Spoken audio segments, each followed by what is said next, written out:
confused because she would still carry her own bag. Because of that, Saito made a prettier and easier bag for Lafa to carry on her back.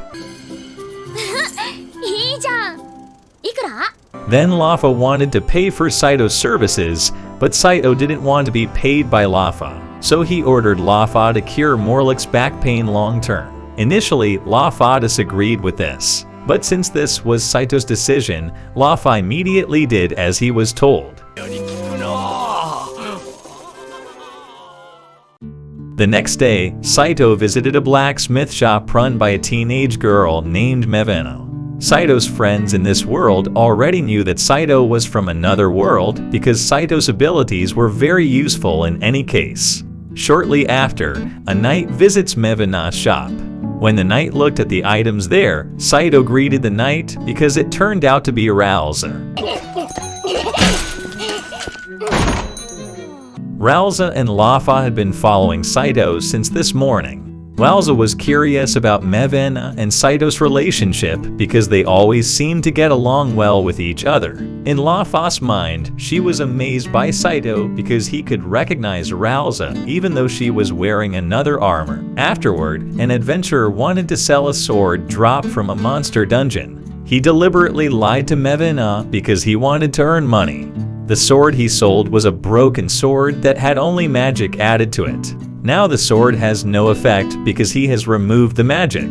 But it turns out that Mevena is the one who gets a huge profit.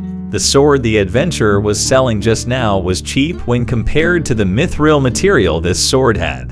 Mithril was the most expensive material in this world, so Mevena and Saito could refine this sword into other swords at a high selling price. On the other hand, Ralza still stalks Saito because she is jealous of Mevena. Several days later, Saito's party returned to dungeon quests again. As usual, Morlik kept forgetting the magic spell he wanted to cast. Because of that, Ralza immediately kills the monster to protect Saito.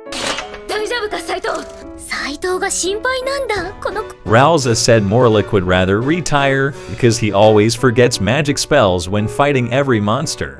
But Morlik doesn't want to leave this party because only his attacks have the biggest damage area. Lafa couldn't use large-scale magic because her magic prioritized protection and support only. Hearing all that, Saito wanted Morlik to teach him many magic spells. Saito wanted to be able to use magic so he could help the party fight monsters. After several hours of experimentation, it turned out that Saito couldn't use the magic taught by Morlik. The reason was that Saito didn't have the mana to release the magic. Before long, many goblins suddenly attacked them.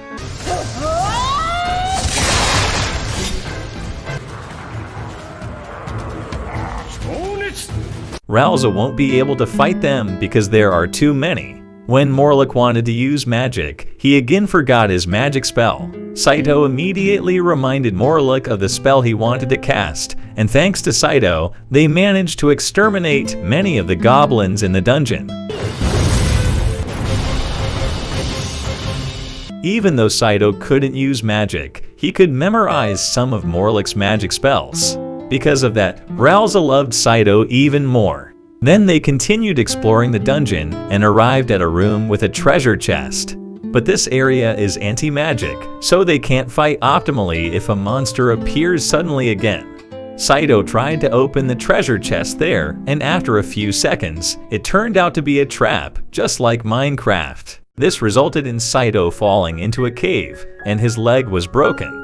After several hours, Saito's friends finally managed to find another way to save Saito. Saito didn't expect to have friends like this in another world. This was very different from when he was on Earth back then.